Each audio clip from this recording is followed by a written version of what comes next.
नमस्कार दोस्तों, स्वागत है आप सबका द बिहार विजन पॉडकास्ट में। मैं हूं आलोक, स्वागत करता हूं आप सबका आज फिर से।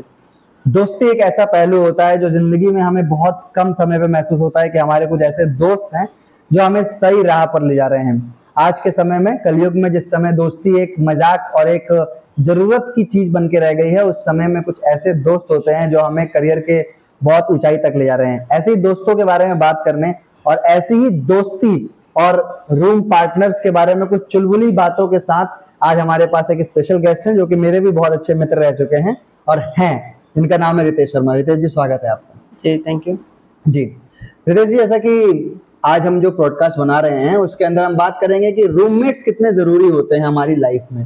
क्योंकि जो रूममेट्स होते हैं वो सिर्फ रूममेट्स नहीं होते, 2-3 साल जो वो बीतते हैं एक कमरे में, एक रूम में, एक शेयरिंग की क्वालिटी जो आती है अंदर, हमारे अंदर एक भावना, दया भावना पैदा होती है हमारे रूममेट्स को लेके, उसके बारे में हम बात करेंगे। तो ओवरऑल आपसे ये जानना चाहेंगे कि कितना समय हुआ आपको बाहर रहते हुए, जैसे कि आप पहले बता चुके हैं 4 साल से ज्यादा का समय हो चुका है।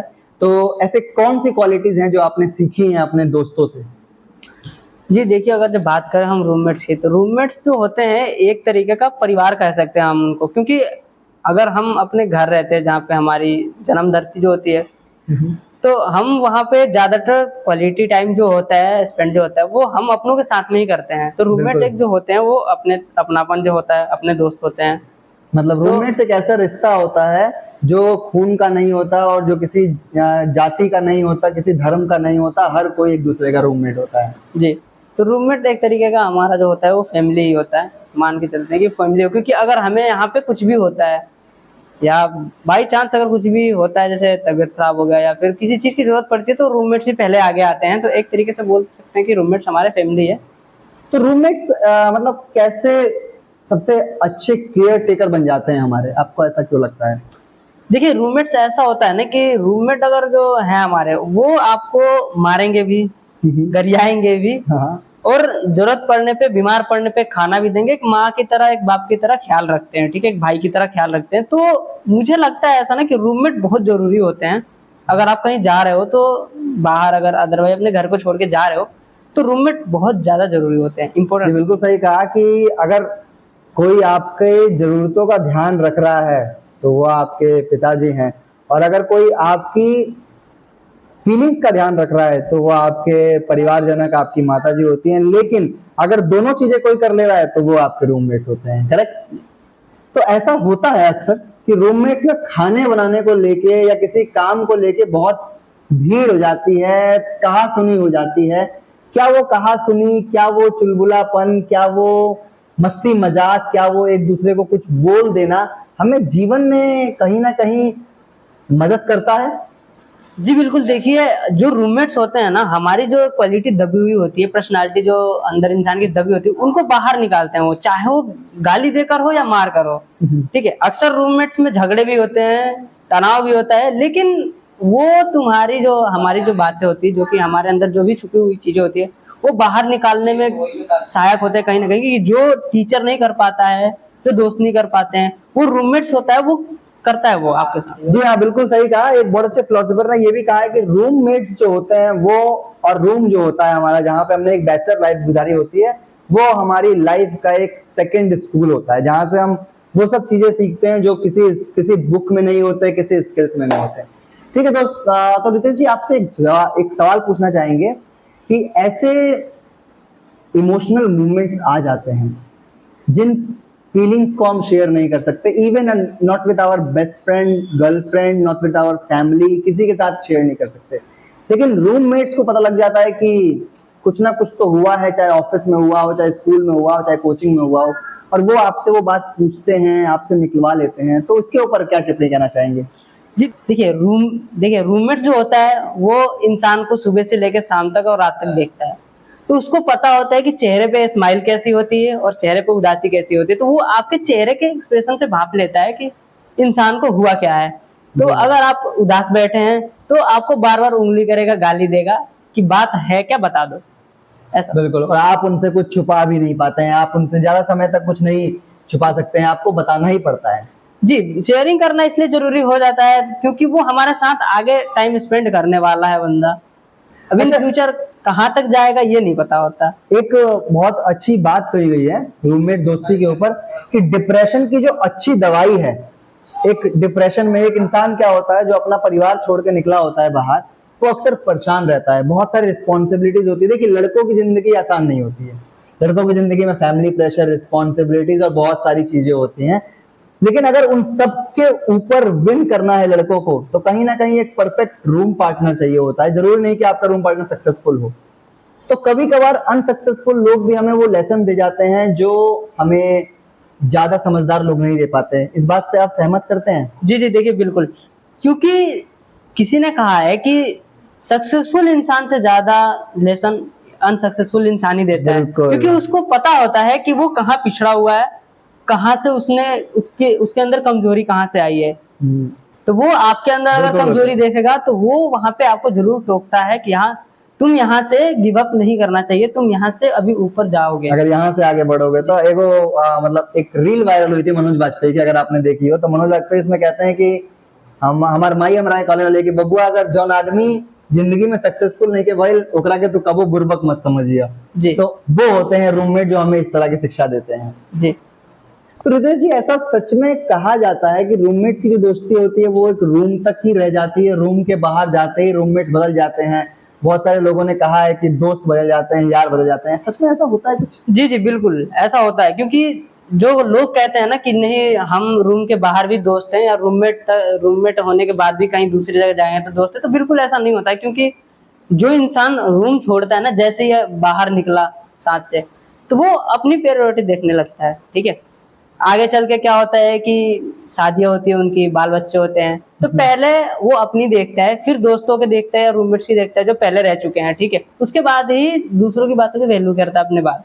क्वालिटीज जो होती हैं जिंदगी में वो चेंज होती रहती हैं, उस हिसाब से हम भूल जाते हैं कि हमें किस कमजोर समय में किसने साथ दिया था, और हम आगे बढ़ जाते हैं और हमारी लाइफ में हमारे बीवी बच्चे आ जाते हैं। जी जी बिल्कुल ऐसा। रितेश जी, बहुत बहुत धन्यवाद अपना अनुभव शेयर करने के लिए। रितेश जी, आपसे एक सवाल पूछना चाहेंगे कि जो रूममेट्स होते हैं वो सिर्फ एक रूममेट्स रहते हैं, दोस्त नहीं बन पाते हैं जब तक उन लोगों के बीच में थोड़ी बहुत गाली गलौज ना हो, और कभी कभार बैठ के उन्होंने कुछ क्वालिटी टाइम, जैसे आजकल नोएडा और मेट्रोपॉलिटन जैसे शहरों में कहा जाता है कि दारू के साथ स्पेंड करते हैं। तो क्या जरूरी होता है एक रूममेट के साथ सेटल होने के लिए दारू की जैसी चीजों को अपनी लाइफ स्टाइल में लाना एक लिमिटेड तौर पे? जी देखिए, क्योंकि दारू जो नशे वाली जो चीज है ये एक तरीके से इम्पोर्टेंट होती है आपको किसी के सामने खुलने के लिए पूरे तरीके से, और रूममेट के साथ खुलने के लिए ये जरूरी होता है। क्योंकि अगर रूममेट के साथ आप खुल नहीं रहे हैं, अपने विचारों को शेयर नहीं कर पा रहे हैं,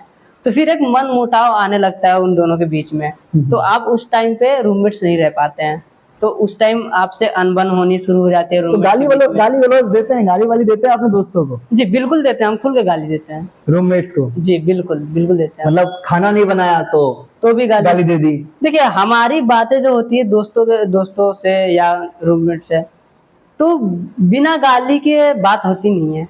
अच्छा, हमेशा गाली मतलब अगर चप्पल कहीं उतार दी तो गाली दे दी, पानी लाने का नंबर तुम्हारा है और तुम नहीं लाए तो गाली दे दी, बाथरूम में चड्डी खुली छोड़ दी तो गाली दे दी। ऐसी दोस्ती होती है रूममेट्स की। एक तरीके से मैं बताना चाहूंगा कि गाली जो होती है वो गाली नहीं होती है। हाँ, ये हमारे जज्बात होते हैं। जज्बात होते हैं, जी हाँ।